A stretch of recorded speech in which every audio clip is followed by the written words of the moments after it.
माननीय मुख्यमंत्री द्वारा आनंदपुर बहुमुखी इंडोर स्टेडियम उद्घाटित। केन्दुझर जिला आनंदपुर स्टेडियम ठारे बहुमुखी इंडोर स्टेडियम माननीय मुख्यमंत्री नवीन पट्टनायक करकमल शुभ उद्घाटित हो जाइछि।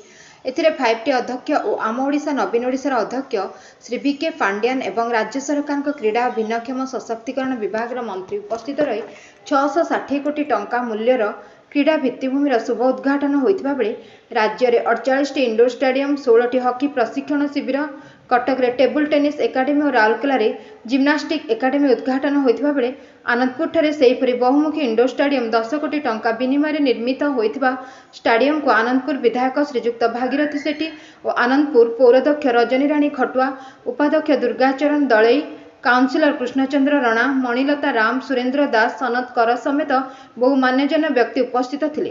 केन्दुझर जिला क्रीड़ा अधिकारी जितेंद्र महाकूट सहकारी योजना कार्यकारी अधिकारी सपन कुमार स्वाई उपस्थित रही उद्घाटन को सफल करथिबा बेले बहुमुखी इंडोर स्टेडियम बैडमिंटन जिम्नास्टिक और भार उत्तोलन खेल पर प्रस्तुत करा जायथिबा बेले खेलाड़ी माने आनंदपुर बहुमुखी स्टेडियम रे खेलिबार सुजोग पाई परिबे।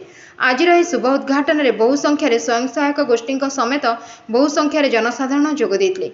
यह बहुमुखी स्टेडियम को पूर्त विभाग सहकारी जंत्री केलुचरण दलई तत्वावधान में संपूर्ण करा जायथिला। सर आज आनंदपुर एक बहुमुखी इंडोर स्टेडियम उद्घाटन है जार प्रयास आपण मुख्य थे आज सफल होती कौन आज सर आनंदपुरवासी मेसेज देवे सारा ओडिशा रे बहुमुखी इंडोर स्टेडियम आज उद्घाटन होती माननीय मुख्यमंत्री शुभ भी देते तन्मध्यरु आनंदपुर रे बहुमुखी इंडोर स्टेडियम आज माननीय मुख्यमंत्री उद्घाटन करते जद्वारा कि खेल प्रसार हो पार पिला माने इंडोर स्टेडियम भितर रही टेबुल टेनिस बैडमिंटन एवं जिम्नास्टियम सब प्रकार खेल खेली पारे।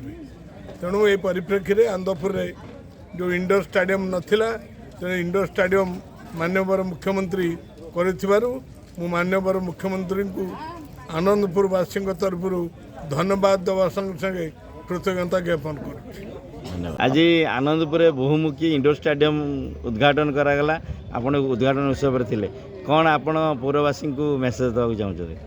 नमस्कार। आज जो आनंदपुर निर्वाचन मंडली तरफ आनंदपुर म्युनिसिपालिटी तरफ जो आमर इंडोर स्टेडियम उद्घाटन है से आम आनंदपुर वासी आमर प्रिय मुख्यमंत्री पाखे बहुत बहुत कृतज्ञता सार को आम धन्यवाद देवु आनंदपुर वासी सार को दीर्घायु कामना करूँ। धन्यवाद बहुत। आनंदपुर निर्मल चंद्र रावल रिपोर्ट एकाम्र न्यूज।